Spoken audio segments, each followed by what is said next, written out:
Hey everybody, this is Alex Merced from alexmercedcoder.dev, and welcome to another video in our Intro to React Router 2024 video series. And in the last video, we learned about how you write routes, how you use outlet, how you use link. In this video, what I want to do is talk about how do you do route params. So what are route params? Okay, a route param is a route that has a special sort of piece that is sort of like unique. So for example, let me create another route. We'll make this page 4.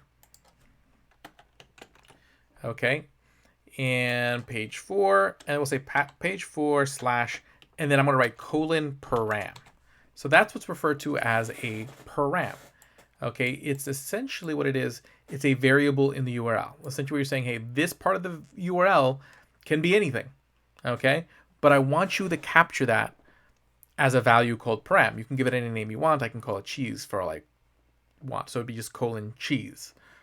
Okay, so let me just create another copy of this page component. Copy, paste, rename that to page 4. Okay, and then let's just call this all page 4.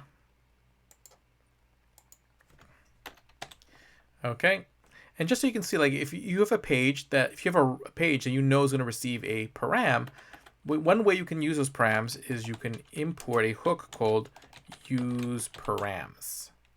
Okay, from React Router. Okay, so now what I can do is I can say I can do const params equals useParams, and whatever params that URL would give me will be stored in here. So now I can console.log param so you can see it. Okay, cool. So now let's actually make use of that. So let's go. So if I go to slash page 4 slash cheese. Okay. Oh, actually, I didn't change the component on page 4 yet. So let me head over back to router. Let me import the page 4 component. Okay, and then here for this page 4 route, switch that out with the page 4 component. Okay, but now if I open up the DevTools, I should see that console log. And I see I get an object, and see there's a property called param, which matches the name of the param. And the value represents what I put in that part of the URL, cheese. Okay, so now what I could do is I can go head over to, let's say, my page 4 component. And I can take advantage of that and say, hey, instead of it saying page 4, I want it to say cheese. Or, well, actually, no, I should say params.param. Okay, whatever the param is. And see, right now it's cheese. But if I change this to like bread, now it says bread. Okay, it's going to be whatever it's in that URL, and that part of the URL, because that part of the URL is called the param. Okay. So that can be really useful. Now, what if you want to use it as a way to fetch data? Because maybe you're putting in a certain ID and you want to go fetch a particular, let's say, Pokemon. Okay. So this is where another feature of React Router becomes really useful, called a loader. Okay. So in this case, what I could do is I can go create a function called a loader. So usually I would do this in this separate file called a loader, and we just write these functions. So I'll call this function, I'll call it Pokemon loader. Okay, it doesn't matter what you call the function. Okay, now if you expect to, basically what's going to happen is there's two things you can mainly get out of the arguments, request and params. I'm not really going to use requests, so I'm not going to really worry too much about requests right now. It will be useful in the future for future things, especially like when we handle like forms and things like that. Okay, but params, I want to get those params because I want to know, hey, which Pokemon you're asking for, let's say. Okay, so then what I'm going to do here is first I'm going to go make an API call. In this case, I would want to make this an async function, so that way I can make a request for those Pokemon. Okay, so if you've seen in my previous video, I have this dummy data page, so dummydata.nullify.app, where here I have the Pokedex JSON file, so I can go request that. So then I would just do like a normal const response equals await fetch the Pokemon URL. Okay. And just to make this look a little cleaner, I will do this. I'll say const URL equals this. So that way I can just type here and just say, hey, we're fetching from that URL. Okay, then I would take that response and I would say, hey, the data is this equals await response.json. Okay, again, if you've been writing some JavaScript and you've been doing API calls in React or in anything, this should look pretty familiar. Okay, response.json. And again, looking at my data here, I can see it in the browser, the Pokemon are really data.pokemon. So basically, let's say I want to grab that one Pokemon.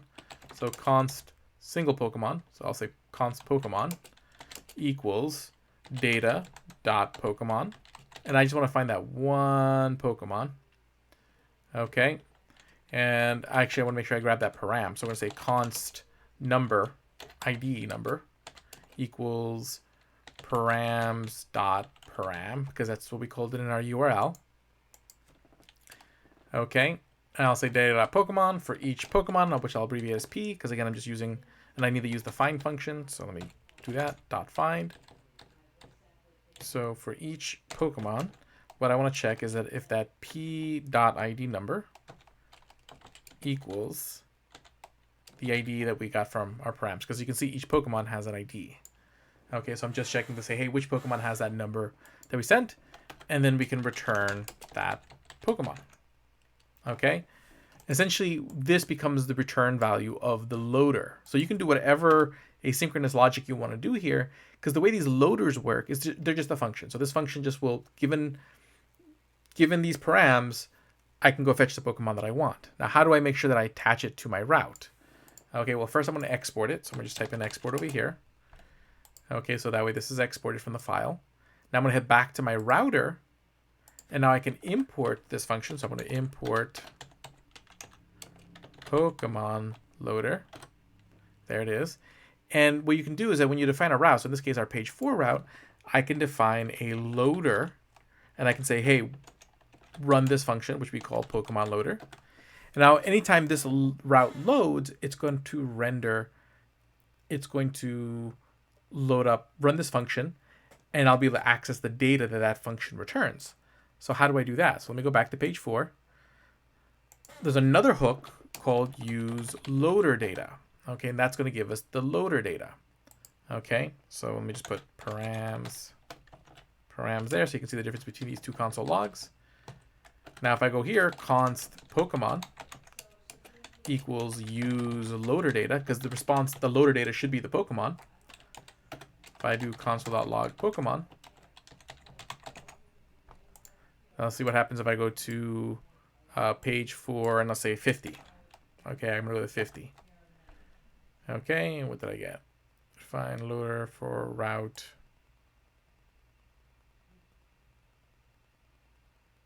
Okay, so something went wrong in my loader function.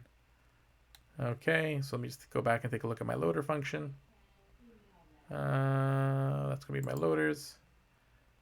Return Pokemon. Okay, wait, why did we not like that? So let's do this. When it comes to something like this, what I want to do is I want to console log the params, make sure that I'm actually getting the right params. And I want to console log Pokemon to make sure that I'm getting the Pokemon I expect. Okay, so I hit refresh. Yeah, I am getting the params of 50, yep. But I'm not getting the right Pokemon. See, I'm not, it's this part that's not working. Okay. So that tells me that it's because the ID is a number. I mean, the param should be coming in as a string, because you see it's a string of 50, not the number 50. So what I could do, the cheap way I could do this is I could just make this 2 equal signs, because you can compare numbers and strings with 2 equal signs. So if I just change that, that fixes it. Okay. I could do that. The other way I could have done it, if I want to keep the 3 equal signs, what I could do is I could just wrap this ID in parse int. Or actually, I wouldn't want to do it there. I would want to do it here. So I would just say, hey, take that ID, and I want to make sure it's a number. So I use the parse int function, and that would turn it to a number, and that fixes it. okay, which should probably be the better way of fixing it. Okay, but now you see that's going to get me Diglet. So I can see that Diglet's there. Okay, so now I can go back to that page 4 component and actually I can use the Diglet information. So I can sit here and say, hey, here we're going to put in Pokemon.name. And then here we're going to have an image tag where the source equals Pokemon, and I'm pretty sure it's .image. And then source, what's the attribute I'm thinking of? Oh, well, no, I can't believe I forgot. That's fine. Okay. But basically there's Diglett. Okay, and now if I make this like 100, there's Voltorb. Okay, so I've just technically built a page for every Pokemon. That's the beauty of Params. And you see how easy it was to make that API call. I didn't have to worry about like use effect. I didn't have to worry about like multiple renders. I just make the API call here. And if it happens, great. Okay, basically once the API call is done, it's going to return the value, and not until the loader returns will the page load. So if I go here and I do, 120. Oops. Forgot the slash there. I accidentally delete the slash. Okay, star U, and the page loads. Okay. So that's the beauty of URL params. So again, those params, I can either pull them into a loader function like this by just grabbing the params object from the function definition, or I could have gotten those params by using the useParams hook to use right in the component. But in that case, if I did an API call there, then I would have to create state, and then I have to use useParams to make sure that the function only runs once. It'd be a little bit more work. So loaders really make it where oftentimes you really don't need state, because you can just preload all the data you need for that particular request before the component loads, which makes writing your components a lot simpler and a lot more straightforward. Okay, so this whole like loader, and later on you'll see actions thing, makes thinking through a lot of your UI logic a lot easier. Okay, because you're just like, when this route loads, load up this data first, then render the component.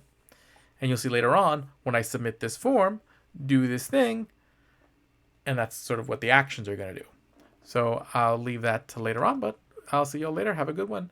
And yeah, I'll see you in the next video.